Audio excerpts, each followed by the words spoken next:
नमस्कार दर्शक बंधु, स्वागत करुच्ची देसी food code Odisha cooking channel को। केवल रज आसिले आपण पोड़पिठा बन खाइबे ता माने नुह। तो आपनकर जेतेले मन हम सेतेले आपण पोड़पिठा बन खाई परिवे। तो मोर भी मन हला तो मु भाबिली पोड़पिठा बनबी। ता भी बिरी पोड़पिठा बनैछि बिना कदली पत्र रे। आपण ए रेसिपीटा देखिबा पई तो वीडियोटा पूरा देखंतु। तो परफेक्ट माप सहित बनेबा बिरी पोड़पिठा।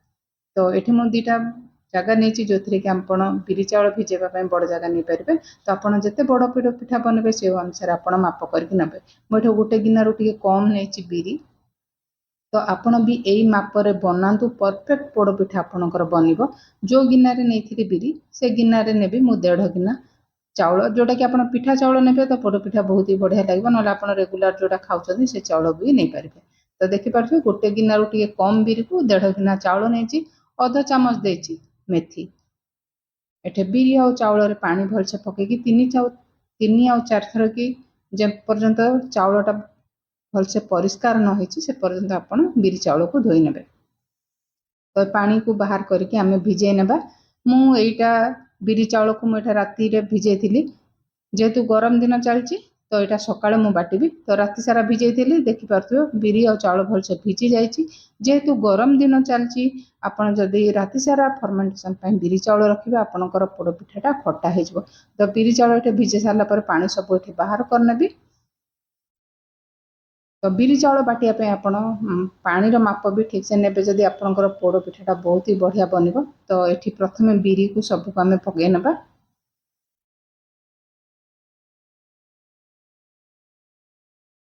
तो आपड़ जिते मन हम से पोड़ पिठा बन खाई पारे। तो आग को रज आदि रेसीपीटा देखुं रजरे निश्चय थे बन खाइबे। तो जो गिनारे मु चाउल नहीं से गिनारे मोटे गिना पानी नहीं। तो अध गिना ये पानी देकी बिरी की बहुत ही चिकन गिरी बाटी आनी।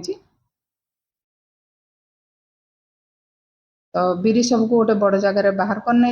आ 3 ରୁ 4 मिनिट बिरी को भलसे फेणी नेबे। जमती आप बड़ी पकेले फेणुचंदी से भाया फेणी नेबे। आ चेक करने आपण गोटे गिनारे पानी नहीं टिके बिरी मान जो फेणा बिरी पकेबे जब ऊपर भासुथबो आपण जानिपर आप बिरी भलसे फेणी हो जाए।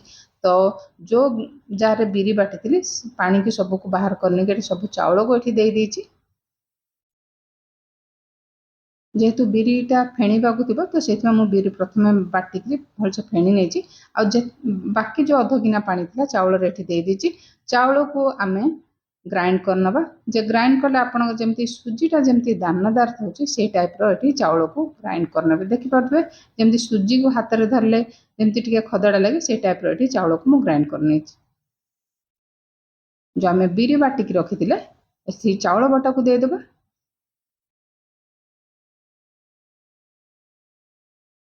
तो बिरी चाउल को आ 1 ରୁ 2 मिनिट भलसे आमे मिसै नेबा।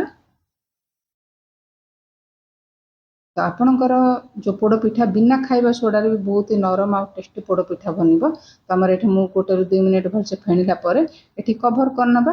जेहेतु मुझे राति भिजे थी यहाँ दिन 10ଟା 11टार मुझे बाटी जमार मु 3 ରୁ 4 घंटा ये पोड़ पिठा रखी। जेहेतु गरम दिन पड़े तो फर्मेंटेशन हो जो थी कि आम मेथी पकईचे। मसला मुझे अदा बड़ खंडे आ पोड़ पिठा जी बड़ मापर करेंगे से अनुसार मसलार परिमाण कम अधिक आपरे। ये गोलमर्च देखिपे 30 ରୁ 40टा गोलमर्च नहीं 2टा गुजराती नहीं ये पान मधुरी 1.5 चमच नहीं। सबको आपण हेमदस्तार भी कुटी पारे। सब सहज उपाय हूँ आपण ग्राइंडर जार पल्स मोड रे ग्राइंड करने। तो एमती छेचिला टाइप आपणकर कम समय आपड़ परिश्रम आपन को कम करिया पड़ो। तो देखिपे 3-4 घंटा पर केते सुंदर आपणकर बिरी चाउल फर्मेंटेशन होती केते सुंदर भी फुली जाइए। यदि आप राति सारा रखुंट आपणकर पोड़ पिठा खट्टा लगे। तो भलसे गोले नेबा बिरी चाउल को देखिपे केते सुंदर फुली जाइए आमर बटा। आज आपन को देखिए बहुत ही सहज उपाय आपन पोड़ पिठा बन पारे। जमती आपण बिना कदली पत्र कम समय बन पारे। तो ये जो मसला को आम ग्राइंड करके रखते से 1 चमच ये आ गोटे बड़ तेजपत्र को छोट छोट खंड काटिक ये पकई। ये स्वाद अनुसार लुण देदेबा। ये जो फाड़े नड़िया को मुझे छोट छोट काटिक रखी ये देदेबा सबको।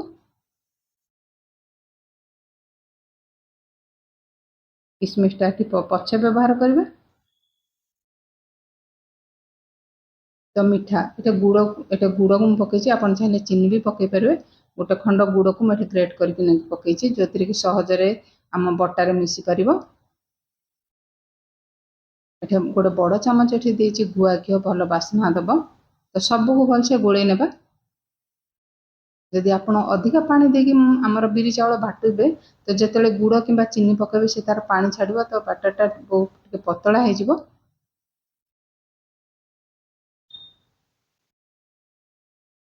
तो गुड़ पकेला सबको भलसे गोल ने। तो 5 मिनिट छाड़देवा रेस्ट रे गुड़टा भलसे मेल्ट होगापी। एटी आम पूर बनवा आज बनवा बिना जंतणी रे आपन एमती पोड़पिठा बनातु बहुत ही टेस्टी लगे। आपन बेसी समय लगभग आपन को जंतणी करेंगे माने नड़िया को जंतिबे तापर आपन ठंडा हला परे पोड़पिठा बनेबे। तो गुड़ पर एठी गोटे छोट नड़िया को कोरेकी नेकी पकईची आ जो मसला रखिथिले सब मसला को पकई नेची आ जो किसमिस रखिथिले एठी दे देची। आपन चाहिले जे कोनोसी ड्राई फ्रूट्स भी दे परिबे। तो सबको हाथ में भलसे गोल ने। तो देखिए केते कम समय आपणकर पूर भी प्रस्तुत होगा।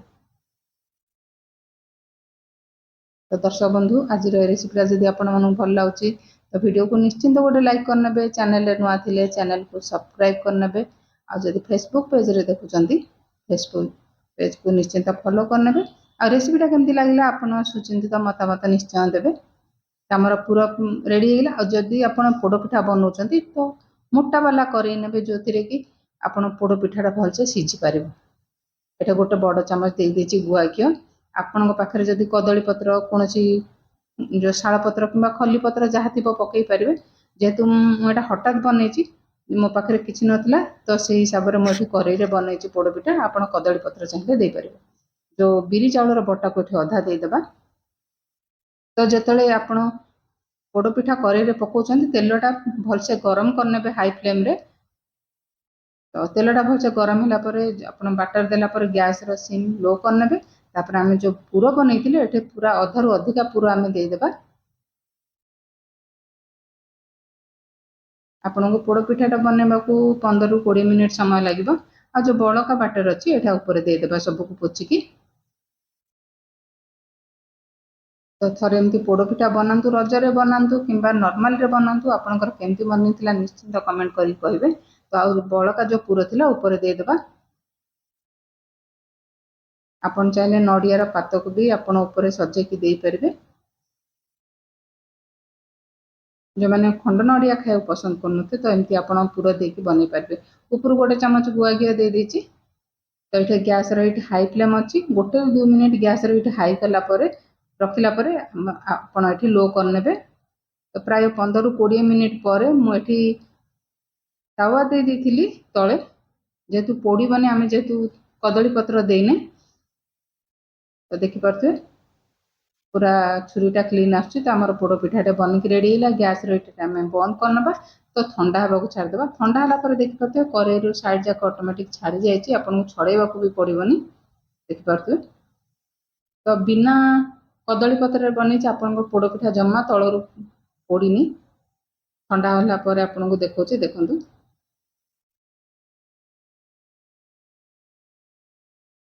पोड़पिठा बहुत नरम बनी। देखिपे केते सुंदर कलर आसी। तो चलते पोड़पिठा को आमर काटी नेबा।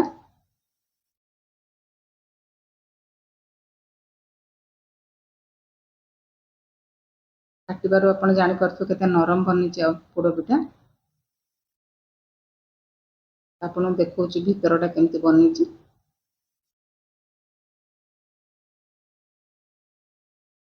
बिना खाइबा सोडारे भी आप एत सुंदर पोड़पिठा बन पारे। सब पोड़पिठा को ये आपण मन मुताबक साइज रे आप काटिपारे। आप फ्रिज रे रखी भी 3-4 दिन आप पोड़पिठा खाई पारे।